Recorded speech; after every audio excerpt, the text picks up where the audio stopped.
Dear viewers, welcome back to my channel English Grammar CS here.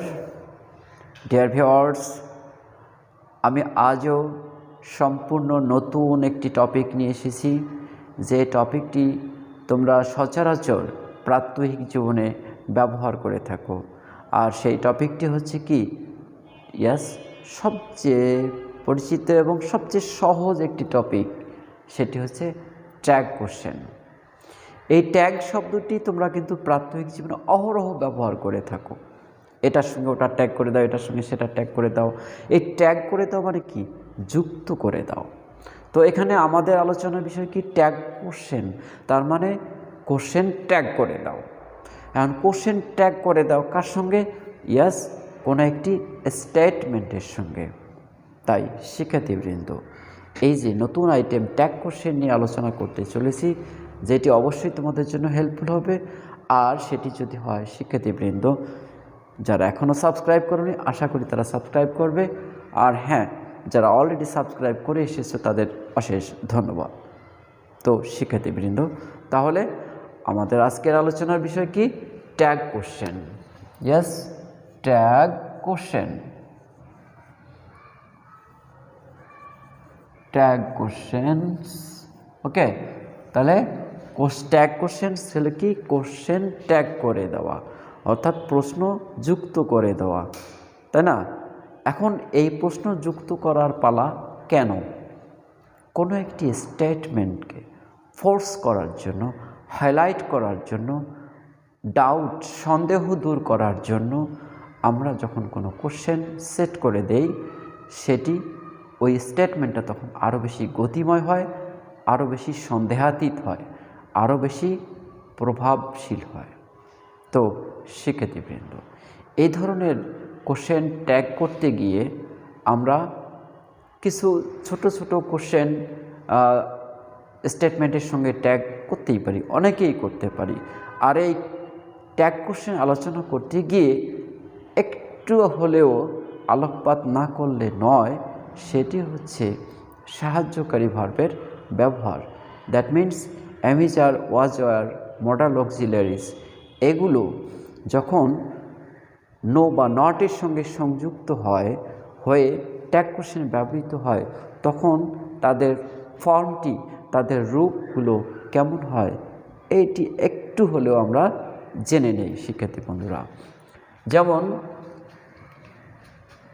লক্ষ্য করো, am not, এটি যখন একসঙ্গে হয় তখন আমরা লিখে থাকি এন্ড। এন্ড আবার অনেক সময় লিখি আরেন্ট। কেমন? এন্ড বা আরেন্ট। তেমনিভাবে ইজ নট যদি হয়, লিখে থাকি কি, ইজেন্ট। Was not, wasn't. কেমন? Was not, wasn't. Were not, weren't. Are not, aren't.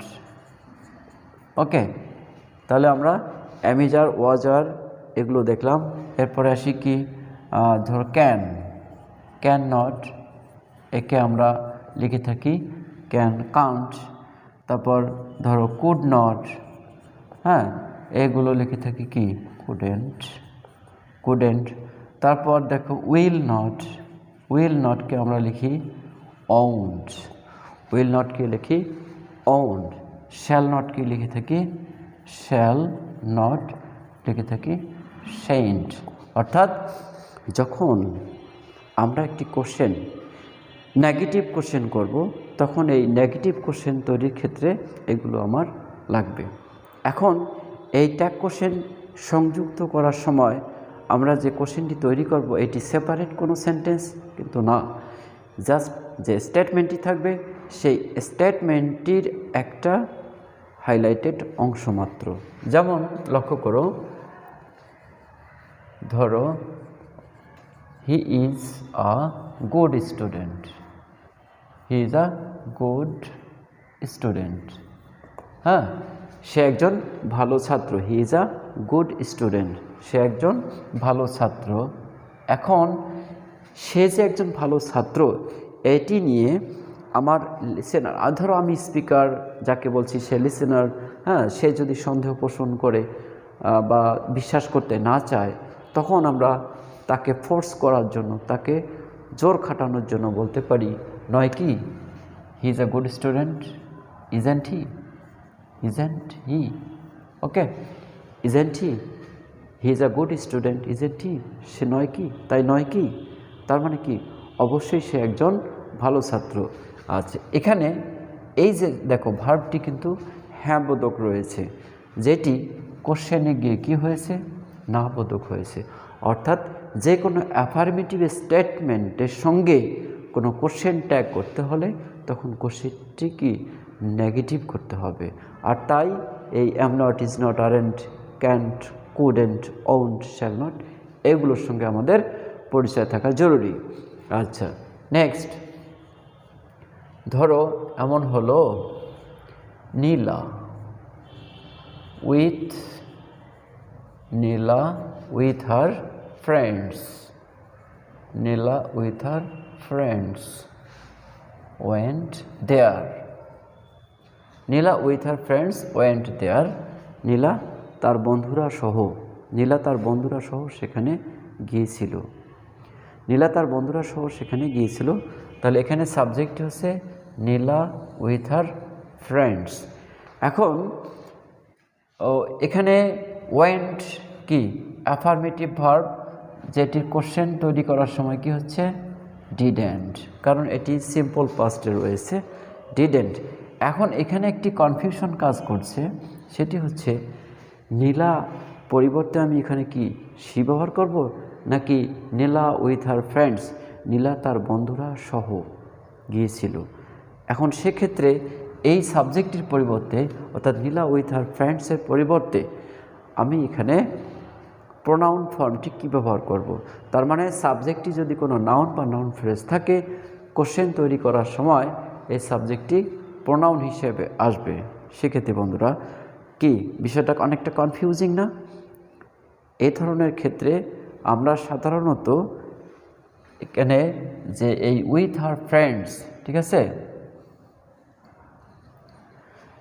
Along with, এই ধরনের ক্ষেত্রে প্রথমে যে অংশটি থাকবে সেই অংশটির প্রোনাউন ফর্মটিকে ব্যবহার করব।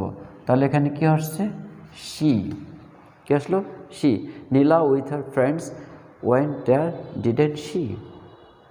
অর্থাৎ আমি জাস্ট যে সমস্ত সাবজেক্ট কনফিউজিং, যেগুলোর ক্ষেত্রে তোমাদের সমস্যা মনে করো তোমরা, আমি সেই ধরনের সাবজেক্টগুলোর ট্যাগ কোশ্চেন দেখানোর চেষ্টা করছি। এবার ধরা যাক, nobody believes, nobody believes a liar, কেউ মিথ্যাবাদীকে বিশ্বাস করে না, করে কি, কেউ মিথ্যাবাদীকে বিশ্বাস করে না, করে কি। আচ্ছা, তাহলে এখানে এই সেন্টেন্সটি কিন্তু না বোধক হয়ে রয়েছে, তাহলে কোশ্চেনটি কী করতে হবে, হ্যাঁ বোধক করতে হবে। আর হ্যাঁ বোধক করতে গেলে এখানে দেখো বিলিভস, তাহলে এখানে সিম্পল প্রেজেন্ট, এখন ডু বা ডাজ আমি যে কোনো একটা নিয়ে রাখলাম। এখন nobody, nobody, everybody, anybody, somebody, someone, এই ধরনের সাবজেক্ট অর্থাৎ ইনডেফিনিট প্রোনাউন, ইনডেফিনিট প্রোনাউন কিন্তু সিঙ্গুলার, সিঙ্গুলার হয়েছে যেন তো এখানে বিলিভস হয়েছে, তাই না? সেক্ষেত্রে এখানে হওয়ার কথা ছিল কি, হি। কিন্তু এই nobody, everybody, anyone, anybody, someone, somebody, এগুলোর ক্ষেত্রে আমরা বরাবর প্রোনাউন হিসেবে এখানে ব্যবহার করব কি, দে। আর দের সঙ্গে কি কখনো ডু নাকি ডাজ, কোনটা, অবশ্যই ডু। তাহলে এখানে ডু হবে, ডাজ ক্রস, কি ঠিক আছে? তাহলে যদিও এখানে সিঙ্গুলার সাবজেক্ট সিঙ্গুলার ভার্ব দেখতে পাচ্ছি, তাহলে কখনো কখনো দেখা যায় যে সিঙ্গুলার সাবজেক্ট সিঙ্গুলার ভার্ব হওয়া সত্ত্বেও কোশ্চেনটিতে আবার প্লুরাল সাবজেক্ট প্লুরাল ভার্ব হয়েছে। কি আবার একটু আলাদাভাবে দেখো, সেটা হচ্ছে এমন যদি হয়, something is better, something is better than nothing, something is better than nothing, অর্থাৎ something is better than nothing কি, নাই মাছ কানা মামা ভালো, তাই না? কিছু না থাকার চেয়ে কিছু একটা থাকা ভালো। তাহলে এখানে এই something is better than nothing এটি কি হ্যাঁ বোধক, তাহলে কোশ্চেনটি কি হবে না বোধক, ইজেন্ট। আর এই সামথিং এর পরিবর্তে হলো ইট, অর্থাৎ সামথিং, এনিথিং, নাথিং এগুলোর ক্ষেত্রে, এভরিথিং এগুলোর ক্ষেত্রে থিং যুক্ত সাবজেক্টগুলোর ক্ষেত্রে আমরা সিঙ্গুলার সাবজেক্ট হিসেবে কোশ্চেন ট্যাগে ইট ব্যবহার করব কি, ঠিক আছে? আচ্ছা, next, let's discuss the matter. এখানে লেটস ডিসকাস দ্য ম্যাটার তার মানে কি, let us discuss the matter. এই লেটাস চিহ্নটি থাকলে, এই লেটাস থাকলে কোশ্চেন তৈরি করার ক্ষেত্রে চোখ বন্ধ করে, একেবারে চোখ বন্ধ করে ব্যবহার করবে শ্যাল উই কি, এটি তো ইম্পারেটিভ সেন্টেন্স, তাই না? এক্ষেত্রে আমরা শ্যাল লেটস বা লেটাস থাকলে চোখ বন্ধ করে কোশ্চেনটাকে কী ব্যবহার করব, শ্যাল উই। অনেক সহজ না? নেক্সট, ধরো স্টপ রাইটিং, লেখা বন্ধ করো। এক্ষেত্রে দেখো, এটি কি আদেশমূলক বলো, উপদেশমূলক বলো, অনুরোধ বলো, যাই বলো না কেন, এটা ইম্পারেটিভ সেন্টেন্স। যদি এমনও হতো don't stop writing, don't keep quiet, don't make a noise, অর্থাৎ নেগেটিভ ইম্পারেটিভ সেটা যদি অর্ডার, কমান্ড, রিকোয়েস্ট, অ্যাডভাইস এ ধরনের হয়, যে ক্ষেত্রে কি এই সাবজেক্ট ইউ সাইলেন্ট থাকে, সেক্ষেত্রে চোখ বন্ধ করে নেগেটিভ থাক আর হলো অ্যাফার্মেটিভ থাক, কী হবে, উইল ইউ কি, ঠিক আছে? Will you. তাহলে যদি এখানে ডোন্ট স্টপ থাকতো তখনও আমরা লিখতাম উইল ইউ। তাহলে negative imperative, order, command, advice, request এগুলোর ক্ষেত্রে উইল ইউ, আর প্রস্তাব লেট আস বা লেটস বোঝালে কি শ্যাল উই, বস্তু অর্থাৎ থিং যুক্ত সাবজেক্টের ক্ষেত্রে ইট, আর পার্সন যুক্ত অর্থাৎ যে সমস্ত ইনডেফিনিট সিঙ্গুলার প্রোনাউন যারা পার্সন বোঝায়, যেমন এখানে নোবডি, এভরিবডি, এনিওয়ান, এনিবডি, এগুলোর পরিবর্তে আমরা প্লুরাল ফর্ম নিব, সে অনুযায়ী আমরা সাহায্যকারী ভার্ব ব্যবহার করব, ঠিক আছে? আর কম্পাউন্ড সাবজেক্টগুলোর ক্ষেত্রে সাধারণত অ্যালং উইথ, অ্যাকম্পানিড বাই, ঠিক আছে, এই ধরনের সাবজেক্টগুলোর ক্ষেত্রে সাধারণত এদের আগে যে শব্দটি থাকে সেই শব্দের প্রোনাউন ফর্মকে আমরা কোশ্চেন ট্যাগে অ্যাড করব, ঠিক আছে? আরেকটি সেন্টেন্স দেখো, সেক্ষেত্রে বন্ধুরা ধরো এমন যদি হতো, the headmaster and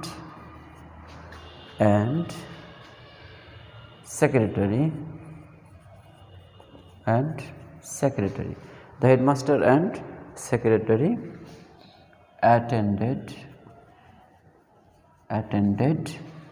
the meeting, ঠিক আছে? the headmaster and secretary attended the meeting। এখানে শিক্ষার্থী বন্ধুরা, যদি এইটা অ্যাটেন্ডেড না থেকে ওয়াজ ওয়ার বা অ্যামিজার থাকতো, হয়তো খুব সহজে আমরা বুঝতে পারতাম এই যে সাবজেক্টটি দ্য হেডমাস্টার অ্যান্ড সেক্রেটারি, এই সাবজেক্টটি সিঙ্গুলার নাকি প্লুরাল। বাট সমস্যা বেঁধেছে, এখানে জাস্ট একটা সিম্পল ফর্ম আছে, সিম্পল পাস্ট টেন্স আছে। এখন আমি কিভাবে ফাইন্ড আউট করব, শিওর হব যে এই সাবজেক্টটি সিঙ্গুলার?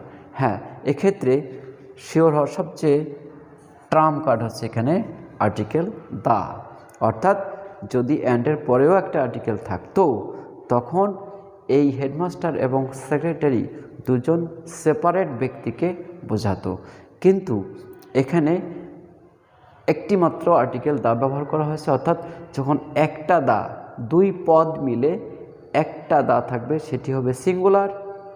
দুই পদ মিলে, দুইটি পদ মিলে যদি দুটি দা থাকে তখন সেটি হবে প্লুরাল।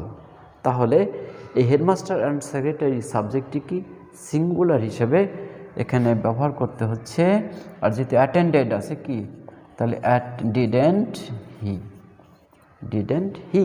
আর যদি the headmaster and the secretary থাকতো তাহলে লিখতাম কি ডিডেন্ট দে। তো এই ধরনের কনফিউজিং সাবজেক্টগুলোর ক্ষেত্রে শিক্ষার্থী বন্ধুরা শিওর হওয়ার জন্য আমাদের সাবজেক্ট ভার্ব এগ্রিমেন্ট সম্পর্কে একটু হলো পরিষ্কার ধারণা থাকা উচিত। আর শিক্ষার্থী বন্ধুরা এই সাবজেক্ট ভার্ব এগ্রিমেন্ট নিয়ে আমার বেশ কয়েকটি ক্লাস ইতিমধ্যে আপলোড করার আছে। আমি তোমাদের সুবিধার্থে আজকের ভিডিও ডিসক্রিপশনে সাবজেক্ট ভার্ব এগ্রিমেন্টের ক্লাসগুলো লিঙ্ক দিয়ে রাখবো। আশা করি ক্লাসগুলো তোমরা দেখে নেবে। আর আজকের এই ক্লাসটি তোমাদের ট্যাগ কোশ্চেন প্র্যাকটিস করতে এতটুকু হেল্পফুল হলে কি একটা লাইক দেবে না? অবশ্যই দেওয়া উচিত না? একটা লাইক দেবে আর সেই সাথে বন্ধুদের সঙ্গে শেয়ার করবে। ক্লাসটি কেমন লাগলো না লাগলো কমেন্ট বক্সে জানিয়ে রাখবে। সর্বোপরি শিক্ষার্থী বন্ধুরা যারা এখনও পর্যন্ত সাবস্ক্রাইব করোনি আমার চ্যানেলটি, আশা করি সাবস্ক্রাইব করবে। সেই আশা নিয়ে, সেই প্রত্যাশা নিয়ে আমি আজকের মতো শেষ করছি। আল্লাহ হাফেজ।